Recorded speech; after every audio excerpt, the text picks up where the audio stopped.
Now, I want you to take a look at the person sitting on your left. Do it. And then take a look at the person sitting on your right.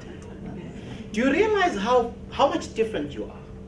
But despite that, all these differences that are there amongst yourselves, there's one thing that you have in common.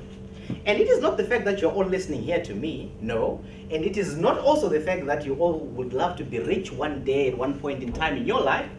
But it's actually the fact that as you're sitting there, you have a scar. You might have picked the scar at birth, and it's a birthmark. Or you might have picked it when you were 5 years old and were running in the garden and you got pierced by a bottle.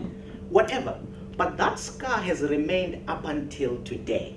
So I can say you have been scarred for life. Now, with that picture in mind, I want to tell you a story, okay? And this story is a 100-year-old story. It's not the love story of my grandparents. They are not that old. But it is the story of trees called acacias that 100 years ago grew in this province, all the way from Australia, unfortunately not from Germany. But when they grew in this province, they started to change the soil. They altered the texture. They altered the structure. They altered the nutrients. And we all know that soil is important. So now all of a sudden the indigenous plants were no longer growing. Now with time, there was a need for a solution because we could not just sit and wait and let our indigenous species just disappear while we sit here at FameLab. Someone had to do something. So then the government did something. The government went out and they started clearing acacias in 1995.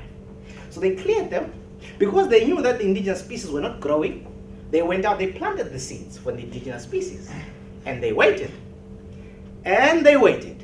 5 years later, they waited. 10 years later, they waited. Nothing grew. So now, the question was why? Now, in 2016, this year, myself and some people sitting in the audience discovered that these altered soil nutrients that we talked about persist for a very, very long time.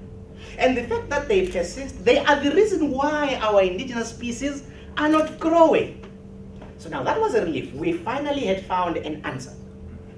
But now, it meant that we needed a way forward. We couldn't just sit and watch and let our entire landscape just disappear.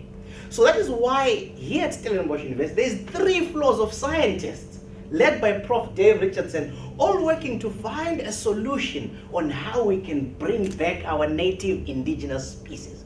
And this is the reason why I am also here to try and find a solution so that the world can be a better place. And your life can be much better. And you can still have all your plants growing and all your food growing and all your soils in good health. Thank you.